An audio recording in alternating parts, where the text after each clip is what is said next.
வணக்கம். மற்றுமொரு வணக்கம் ஓம் டிவி நிகழ்ச்சியின் வாயிலாக உங்கள் அனைவரையும் சந்திப்பதில் மகிழ்ச்சி. இன்றைக்கு புலர்ந்திருக்கக்கூடிய பொழுதானது அனைவரது வாழ்விலும் மங்களமும் சுபீட்சமும் உடைய நல்ல பல ஒரு பொழுதாக அமைய எல்லாம் வல்ல இறைவனை பிரார்த்திப்பதோடு இன்றைய தினத்திலே பல சுப காரியங்களில் ஈடுபட்டு கொண்டிருக்கக்கூடிய நேயர்கள் சொந்தங்கள் யாவருக்கும் ஓம் தொலைக்காட்சி சார்பாக வாழ்த்துக்களையும் கூறிக்கொண்டு இன்றைய இந்த நிகழ்ச்சியினுடைய முதற் பகுதியான இன்றைய நாள் தொடர்பான தகவல் பகுதியுடன் இணைந்திருக்கலாம்.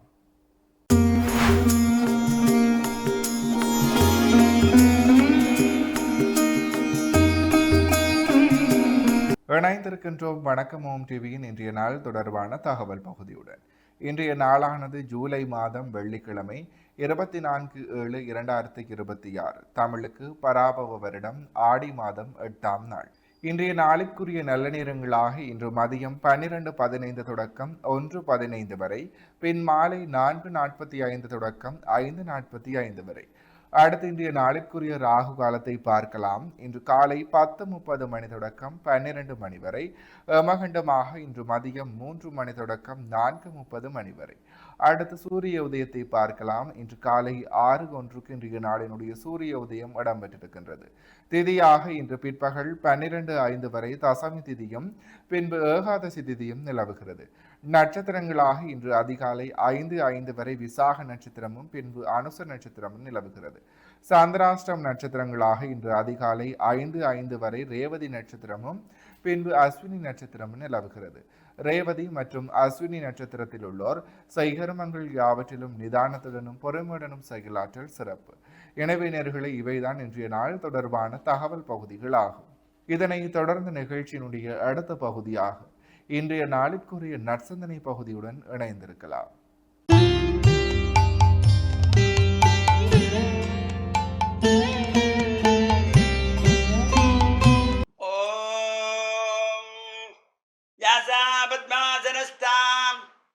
விபுலகடிதடீம் பத்மவக்த்ராஜதாட்சீம் கம்பீரா வர்தனா விஸ்தனவர்ணமிதாம் சுப்ரவஸ்திரோக்தரியாம் லக்ஷ்மீம் திபீர்கஜேந்திரைர் மணிகணகஜிதை ஸ்நாபிதா கேமகும்பை நித்யம் சா பத்மகஸ்தா மம வசதி கிருகே சர்வமாங்கல்யயுக்தா. ஓம் மகாலட்சுமி ஜ வித்மஹே விஷ்ணுவத்னி ஜ தீமஹி தன்னோ லக்ஷ்மி பிரச்சோதயாத். மேன்மைகள் சைவ நீதி விளங்குக உலகமெல்லாம். நோயற்ற வாழ்வே குறைவற்ற செல்வம். அந்த நோய் நொடிகள் இல்லாத வாழ்வு இந்த உலக மக்கள் எல்லோரும் வாழ வேண்டும் என்று கலியுகத்தின் காந்தமலை ஜோதியாகிய சபரிமலை சுவாமி ஐயப்பனுடைய திருவடிகளை சிறந்தாழ்த்தி டான் தமிழொலி ஓம் தொலைக்காட்சி நேயர்கள் அனைவருக்கும் சர்வதேச இந்து மத குருபீடம் அகில இலங்கை சபரிமலை ஸ்ரீ சாஸ்தாபீடத்தின் சார்பில் இனிய வணக்கங்களும் நல்லாசிகளும். என்றும் மங்களகரமான பராபவ வருஷம் ஆடி மாதம் 8ஆம் நாள் 24/7/2026 வெள்ளிக்கிழமை. இன்று ஆடி மாதம் பிறந்து ஒரு வாரம் 8வது நாள். போன வெள்ளிக்கிழமை ஆடி மாத பிறப்பு. இன்று 2வது ஆடி வெள்ளிக்கிழமை. பொதுவாகவே இந்த வெள்ளிக்கிழமை என்கின்ற பொழுது சைவ சமயத்தவர்கள் இறை வழிபாடுகளிலே ஈடுபடுவது, அவ்வாறு இறை வழிபாட்டிலே ஈடுபடுவது, குலதெய்வ வழிபாடுகள், இஷ்ட தெய்வங்கள், பாரம்பரிய தெய்வங்களை வழிபாடு செய்வதோடு பெற்றோர்கள், பெரியோர்கள், குருவானவர்கள், ஆசிரியர்களையும் வணங்கி அவருடைய அன்பையும் ஆசையும் பெறுகின்ற பொழுதிலும் எல்லா விதமான நன்மைகளும் கிடைக்கக்கூடியது. இன்று இந்த ஆடி வெள்ளியிலே 2வது வெள்ளிக்கிழமை.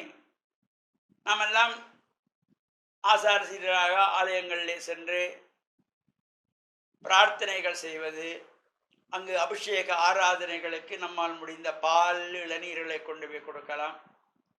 புஷ்பங்கள், பூக்களை வீட்டிலே வளவிலே தோட்டத்திலே மலர்கின்ற மலர்களை பறித்து சென்று கொண்டு கொடுக்கலாம். அதே போல பூஜைக்குரிய பொருள்கள், வெற்றிலை, பாக்கு, பழம், தேங்காய் என்று அர்ச்சனை பொருள்கள் எல்லாம் கொண்டு சென்று சுவாமியை பிரார்த்தித்து அர்ச்சனை வழிபாடுகள் செய்கின்ற பொழுதிலும் எல்லா சிறப்புகளும் கிடைக்கக்கூடியது. இந்த ஆடிவள்ளியிலே யார் யாருக்கெல்லாம் திருவிளக்கு பூஜை செய்கின்ற வாய்ப்பு கிடைக்கிறதோ அந்த ஆலயங்களிலே செய்து கொள்ளலாம். அவ்வாறு நமக்கு ஆலயத்துக்கு போக முடியாது, ஆலயம் தொலைவிலே இருக்கிறது என்றால் வீட்டிலே சுவாமி அறையிலே வீட்டிலே உள்ள சுமங்கலி பெண்கள், கல்வி பெண்கள், அது பிள்ளைகள், மருமக்களோ பேரப்பிள்ளைகளோ அவர்கள் சேர்ந்து சுவாமி அறையிலேயே 3 தீபத்தை ஏற்றி வைத்தாவது இந்த பிரார்த்தனை செய்து திருவிளக்கு பூஜை செய்கின்ற பொழுதும் லக்ஷ்மி கடாட்சம் நிறைக்கக்கூடியது. ஆடிவள்ளியிலே அம்பாளை பிரார்த்தனை செய்வது. அதேபோல நாம் வீட்டிலே சுவாமி அறையிலே பிரார்த்தனைகள் செய்வது, தேவார் திருமுறைகளை பாராயணம் செய்வது, சிவபுராணத்தை காலையிலும் மாலையிலும் பாராயணம் செய்வது, இவை எல்லாமே ஒரு சிறப்பையும் உயர்வையும் தரக்கூடியது. இந்த இறை நாமாக்கள், அந்த ஒலிகள் அங்கே ஒலிக்கப்படுகின்ற பொழுது ஒரு ஈர்ப்பு சக்தி, ஒரு வைப்ரேஷன், ஒரு ஈர்ப்பு சக்தி அங்கே வரக்கூடியதாக இந்த தெய்வீக இசை பாமாக்களை நாம் பாடுவது, பாராயணம் செய்வது, இவை எல்லாமே ஒரு சிறப்பு. ஒலிப்பதி நாடாக்கள் மூலம் கேட்டுக்கொள்ளுவது, காலையிலே சுப்பிரபாதம் கேட்கிற பொழுது மனதுக்கு சந்தோஷத்தை தரக்கூடியது. அதேபோல் சாயங்கால வழியிலே லக்ஷ்மியினுடைய அஷ்டகங்கள், இவ்வாறு எது எல்லாம் நமக்கு முடிகிறதோ அவற்றையும் பாராயணம் செய்து சிவபுராணத்தையும் பாராயணம் செய்கின்ற பொழுது எல்லா நன்மைகளும் கிடைக்கக்கூடியது. சிவாய நம என்று சிந்தித்திருப்பவர்க்கு அபாயம் ஒரு நாளும் இல்லை. எனவே இந்த சிவபுராணத்தை நாம் தினந்தோறும் நேரம் கிடைக்கிற பொழுதெல்லாம் சிவபுராணத்தை பாராயணம் செய்தால் எல்லா விதமான கஷ்டங்கள், துன்பங்கள், சோகங்கள், வேதனைகள் எல்லாம் விலகி வாழ்வு உயர்வுகளை தரக்கூடியது இந்த சிவபுராணம். அவ்வாறு இந்த ஆடிவள்ளியிலே நாம் அம்பாளையும் வழிபாடு செய்யலாம், சிவனும் அம்பாளையும் சேர்த்து வழிபாடு செய்து கொள்ளலாம், பொங்கல் வைத்துக் கொள்ளலாம், கூழ் காய்ச்சி அம்பாளுக்கு படைத்துக் கொள்ளலாம். ஆடி மாத பிறப்பில் மட்டும்தான் கூழ் காய்ச்சி, ஆடிக்கூழ், ஆடி மாதம் பூராவும் கூழ் காய்ச்சக்கூடியவர்கள் கூழ் காய்ச்சி அம்பாளுக்கு நிவேதனமாக வைத்துட்டு நாம் அந்த கூழை குடித்துக் கொள்ளலாம். இவ்வாறு சிறப்போடு கூடியது இந்த ஆடி மாதத்தில் பல சிறப்புகள். இந்த பிதர்களை வேண்டி தர்ப்பணம் செய்வது, இது பொதுவாக ஒவ்வொரு மாதங்கள் வருடத்திலே இந்த 12 மாதங்களும் அமாவாசை மாதம் வந்து கொண்டிருக்கும். அது ஒரு சில மாதங்களிலே 2 அமாவாசைகள் கூட வரும். அது மல மாசம் என்று போற்றப்படுவது. அவ்வாறு இந்த மாதங்கள் தோறும் அமாவாசை வருகின்ற பொழுதிலும் இந்த ஆடி அமாவாசை, தட்சிணாயனத்து அமாவாசை இந்த பிதிர்களுக்குரிய தென்புலத்தார் வழிபாட்டுக்குரியதாக போற்றப்படுவது. எதிர்வருகின்ற 12/8/2026 புதன்கிழமை இந்த ஆடி மாதத்து அமாவாசை வருகிறது. அப்பா அம்மா இல்லாதவர்கள் விரதம் இருந்து தர்ப்பணம் செய்வது, தானங்கள் கொடுப்பது, இவையெல்லாம் ஒரு சிறப்பை தருவது. அந்த வகையிலே இந்த ஆடி மாதத்தினுடைய சிறப்புகளை தொடர்ந்தும் நாம் சிந்திப்போம் என்று கூறி, டான் தமிழொலி ஓம் தொலைக்காட்சி நேயர்கள் அனைவருக்கும் சர்வதேச இந்து மத குறிப்பீடம் அகில இலங்கை சபரிமலை ஸ்ரீ சாஸ்தாகுடத்தின் சார்பில் நல்லாசிகளை கூறிக்கொள்வதில் மனமகிழ்வு கொள்கிறோம். சர்வே ஜனாக சுகினோ பவந்து சமஸ்தசன் மங்களானி சுபம். இன்றைய நாளுக்குரிய சைவ சமய நற்சிந்தனை பகுதியை சிறப்பான முறையில் வழங்கிய ஆன்மீக அருள்ஜோதி ஸ்ரீ ஐயப்பதாச சாம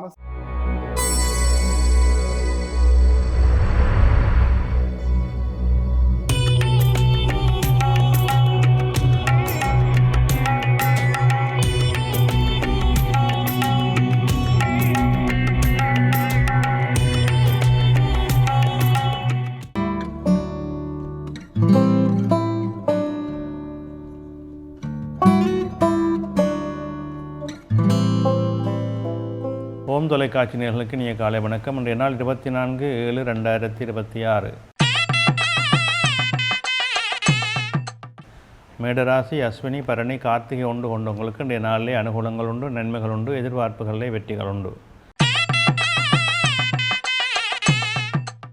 இடபராசி கார்த்திகை 2, 3, 4, ரோகிணி மிருகசீரிடம் 1, 2 கொண்டவங்களுக்கு இன்றைய நாளே சிரமங்கள் இருக்கும், தடைகள் இருக்கும், மந்த நிலைகள் இருக்கும், எதிர்பார்ப்புகளிலே சிக்கல்கள் இருக்கும், நிதானம் தேவை. மிதுனராசி மிருகசீரிடம் 3, 4, திருவாதிரை புனர்பூசம் 1, 2, 3 கொண்டவங்களுக்கு இன்றைய நாளிலே உடல் உபாதைகள் இருக்கும், மனச்சோர்வு இருக்கும், மருத்துவ செலவு இருக்கும். அதற்கேற்ப நிதானத்தோடு செயல்பட வேண்டும். கடகராசி புனர்பூசம் 4, பூசம் ஆயில்யம் கொண்டவங்களுக்கு இன்றைய நாளிலே அனுகூலம் உண்டு, நன்மைகள் உண்டு, தொழில் சார்ந்த முன்னேற்றங்கள் சிறப்பாக இருக்கும், பணவரவு திருப்திகரமாக இருக்கும்.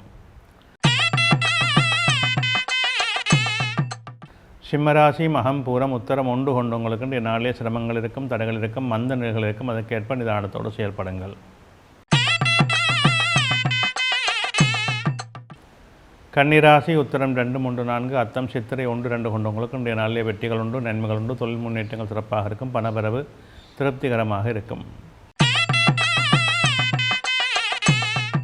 துலாம் ராசி சித்திரை 3, 4, சுவாரி விசாகம் 1, 2, 3 கொண்டவங்களுக்கு இன்றைய நாளிலே அனுகூலங்கள் உண்டு, நன்மைகள் உண்டு, தொழில் முன்னேற்றங்கள் சிறப்பாக இருக்கும், பணவரவு திருப்திகரமாக இருக்கும். விருச்சிக ராசி விசாகம் 4, அனுசம் கேட்டை கொண்டவங்களுக்கு இன்றைய நாளே அலைச்சல் அதிகமாக இருக்கும், தடைகள் இருக்கும், காரியங்களிலே மந்தனைகள் இருக்கும், எதிர்பார்ப்புகளிலே சிரமங்கள் இருக்கும். தனுசு ராசி மூலம் பூராடம் உத்திராடம் 1 கொண்டவங்களுக்கு இன்றைய நாள் வெற்றி நாளாக அமையும், தொழில் முன்னேற்றம் உண்டு, பணவரவு உண்டு, எதிர்பார்ப்புகளில் நல்ல வெற்றிகள் உண்டு, நல்ல அனுகூலங்கள் ஏற்படும். மகர ராசி உத்திராடம் 2, 3, 4, திருவோணம் அவிட்டம் 1, 2 கொண்டவங்களுக்கு இன்றைய நாள் வெற்றி நாளாக அமையும், தொழில் முன்னேற்றம் உண்டு, பணவரவு உண்டு, எதிர்பார்ப்புகளில் நன்மைகள் உண்டு. கும்பராசி அவிட்டம் 3, 4, சதயம் புரட்டாதி 1, 2, 3 கொண்டவங்களுக்கு இன்றைய நாளிலே நன்மைகள் உண்டு, தொழில் முன்னேற்றம் உண்டு, பணவரவு உண்டு, எதிர்பார்ப்புகளிலே நிறைவான பலன்கள் அமையும். மீனராசி புரட்டாதி 4, உத்திரட்டாதி ரேவதி கொண்டவங்களுக்கு இன்றைய நாளை சிரமங்கள் இருக்கும், தடைகள் இருக்கும், காரியங்களிலே மந்தனைகள் இருக்கும். அதற்கேற்ப பொறுமையோடும் நிதானத்தோடும் செயல்பட வேண்டும்.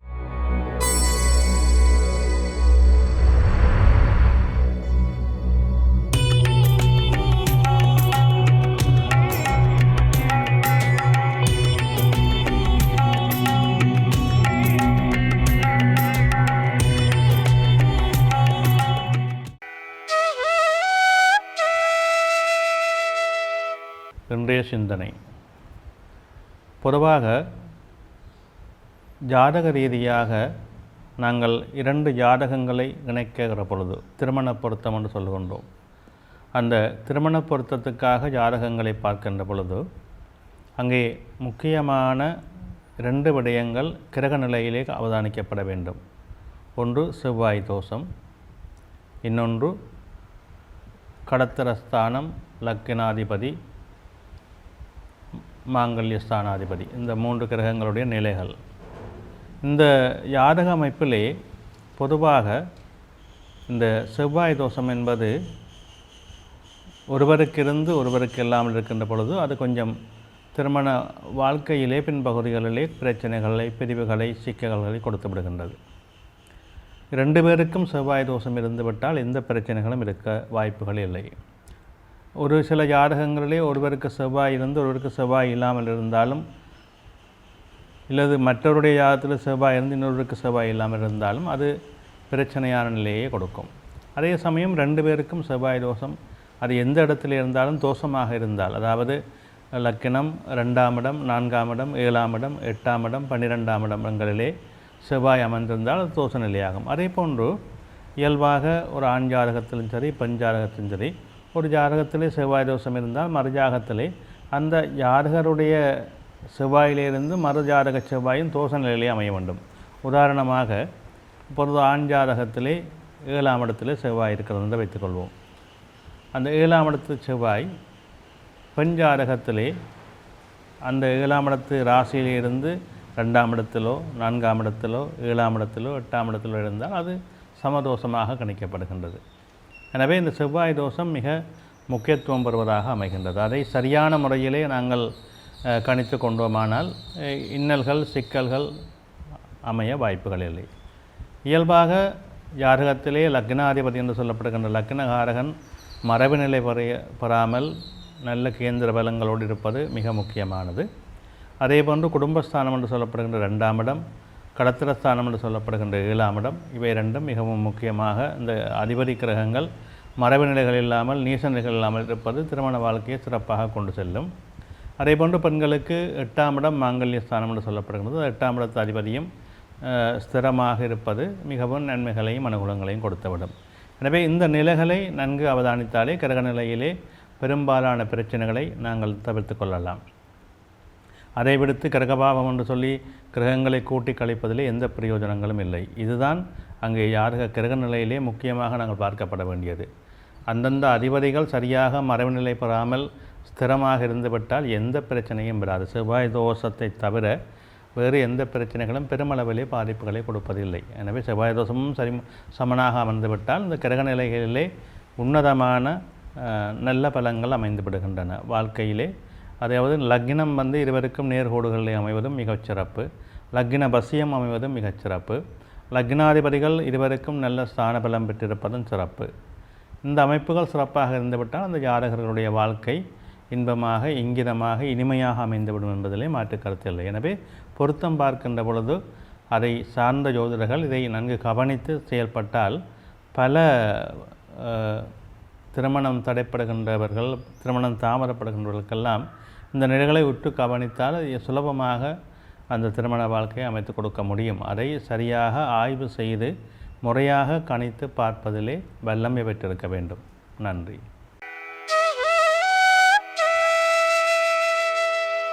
இன்றைய நாளுக்குரிய 12 ராசிகளுக்குமான பொது பலன்களை சிறப்பான முறையில் வழங்கிய ஸ்ரீ ராமதேவ லோகேஸ்வர குருக்கள் ஐயா அவர்களுக்கு மனம் கணிந்த நன்றிகள்.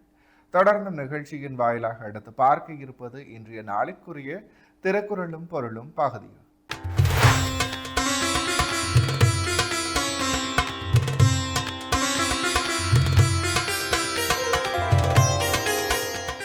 இணைந்திருக்கின்றோம் வணக்கம் ஓம் டிவியின் திருக்குறளும் பொருளும் பகுதியுடன். இன்றைய நாளுக்குரிய குறளும் பொருளுமாக இணை துணையர் ஆயினும் எண்ணான் திணை துணையும் தேரான் பிறனில் புகழ்.